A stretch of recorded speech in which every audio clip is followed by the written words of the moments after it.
ត្រីចៀនជូរអែមជាមួយនឹងសាច់ជ្រូក3ជាន់ម្ហូបនេះមានរសជាតិឆ្ងាញ់ប្លែកវាមានរសជាតិប្រៃជូរអែមហឹរហើយថែមទាំងមានរសជាតិស្តៀងនឹងផ្អកចៀនទៀតផង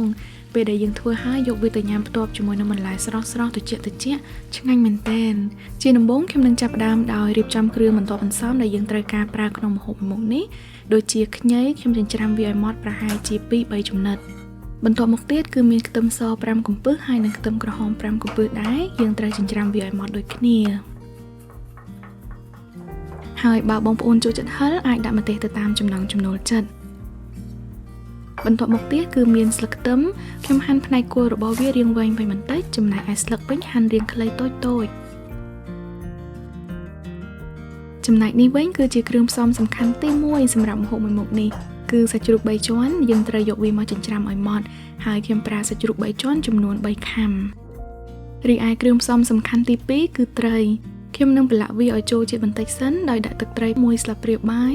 ទឹកប្រេងខ្យង1ស្លាបព្រាបាយហើយស្ករកន្លះស្លាបព្រាបាយនិងម្រេចតិចតួច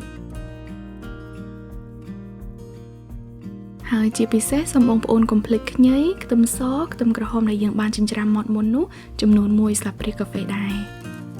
រួចមកយើងត្រូវច្របល់ត្រីជាមួយនឹងគ្រឿងចូលគ្នាឲ្យសព្វហើយបើបងប្អូនមានពេលអាចផ្អាប់វាទុកប្រហែលជា10ទៅ20នាទីសិនក៏បានប៉ុន្តែបើសិនជាអត់សូវមានពេលទេអាចយកមកចៀនតែម្ដងក៏បានដែរពេលចៀនត្រីយើងត្រូវប្រើភ្លើងរាងខ្សោយបន្តិចដើម្បីឲ្យវាឆ្អិនតាមដំណើរ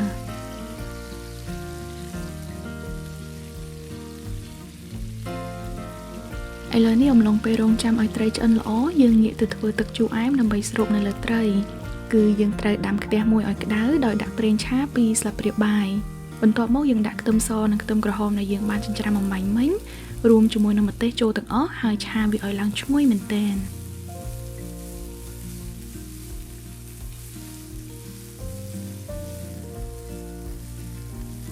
នៅពេលដែលខ្ទឹមហើយម្ទេសឈ្ងុយល្អហើយយើងត្រូវដាក់សាច់ជ្រូកចិញ្ច្រាំចូលរួចឆាវាឲ្យចេញប្រេងបន្តិចអំឡុងពេលដែលខ្ញុំឆាសាច់ជ្រូកជាមួយនឹងម្ទេសខ្ទឹមសនេះគឺថាក្លិនឈ្ងុយក៏ឈ្ងុយហើយឆ្លក់ក៏ឆ្លក់ដែរអញ្ចឹងបើសិនជាបងប្អូនធ្វើប្រហែលជាត្រូវបើកបង្អួចបើកទ្វារបន្តិចដើម្បីកុំឲ្យឆ្លក់ក្លិនម្ទេសខ្លាំងពេកបន្ទាប់មកទៀតយើងត្រូវដាក់ស្ករត្នោត1ស្លាបព្រាបាយហើយត្រូវកូរវាឲ្យរលាយស្ករអស់ជាមុនសិន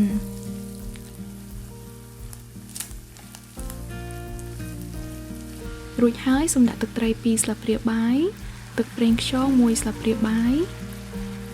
រួចមកសូមដាក់អំបិលបន្តិចប៉ុន្តែប្រសិនបើបងប្អូនចង់ប្រើម្សៅស៊ុបមិនចាំបាច់ដាក់អំបិលទេ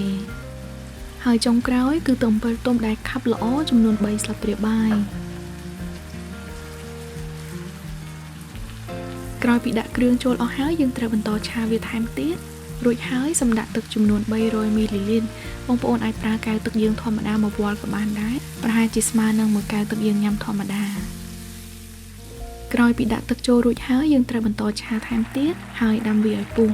មកដល់ត្រឹមនេះបងប្អូនអាចភ្លក់មើលបានថាវាមានរសជាតិល្មមហើយឬនៅបើសិនជាវាប្រៃជូរអែមល្មមដែលបងប្អូនចូលចិត្តហើយយើងត្រូវលើកទឹកហ្នឹងយកមកចាក់នៅលើត្រីរួចរំងាស់ត្រីជាមួយនឹងទឹកហ្នឹងប្រហែលជា2ទៅ3នាទីទៀតដើម្បីឲ្យវាចូលជាតិគ្នាសព្វល្អតែប៉ុណ្ណឹងគឺរួចជាស្រេចហើយបើសិនជាបងប្អូនចង់ឲ្យម្ហូបនេះកាន់តែមានរសជាតិឆ្ងាញ់ទៀតសូមកុំភ្លេចរៀបចំបន្លែលក់ស្រស់ខ្លះសេត្រជាក់ដូចជាត្រសក់ត្រប់ស្រួយឬក៏ស្ពៃក្តោបជាដើមដើម្បីពិសាជាមួយអរគុណច្រើនបងប្អូនទាំងអស់គ្នាដែលបានចំណាយពេលទស្សនាវីដេអូរបស់ខ្ញុំបើបងប្អូនចូលចិត្តវីដេអូនេះសូមកុំភ្លេចជួយចុច like និង share វីដេអូឲ្យខ្ញុំផងអរគុណច្រើនសូមជួបគ្នានៅវីដេអូក្រោយទៀតជម្រាបលា